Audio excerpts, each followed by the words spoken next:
Welcome back to Adulting and Money. In this video, we're going to cover the difference between tracking your expenses on paper versus on a spreadsheet and what that looks like.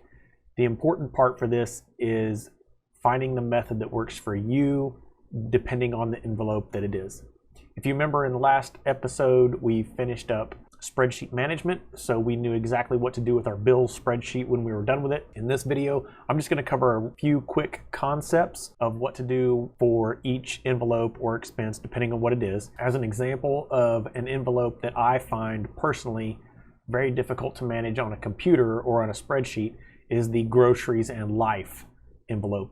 This is something that you spend a lot of money on frequently, with little trips to the grocery store to get a haircut, something normal, paper towels, toilet paper, especially during the quarantine because people are crazy. In this example, I use a simple 99-cent little composition book. I say I use it, really what I mean is my wife uses this because she's awesome like that. It's easier to track that on paper because it gives you a written record that you can flip through really quickly instead of a very large, confusing spreadsheet that you have to scroll through trying to find something. If it's something that you don't spend money on all the time, it works great on a spreadsheet. What I find is the more frequently you use an envelope, the more likely it is to be better tracked on paper over a spreadsheet. I wanted to add also, as a reminder, make sure that you keep track of how I do the rounding, because when you track it on a composition book, for example, these are just, I'm just going to give you a quick example of like these numbers. If you notice there's no pennies on here, this is just where we're spending money, and it's just a matter of rounding everything up to the nearest dollar for what you're taking out. So if I spent, let's find an example, HEB right here. Here, I'll show you. I'll just show you guys real quick. Look at this. HEB 24.51 right at the tip of my finger. 24.51 rounded up to $25.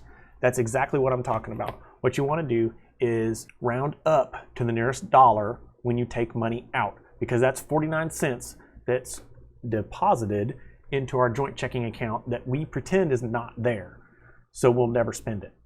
So in this case, this is helping us get to a larger buffer just built into the joint checking account. All right, I'm setting a new record on the shortest video for this channel so far. That's all I'm going to cover for this episode. Remember, for a envelope or a fund that you are taking out of frequently, I recommend paper.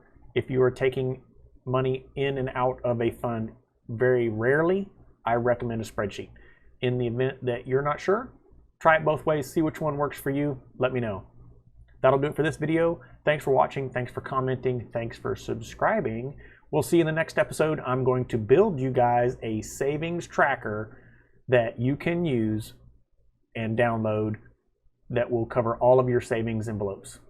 Also, last thing, there is a link in the About section of this channel that shows you where the bills spreadsheet is. You are more than welcome to download a copy of it, take a bash at it, see what it looks like.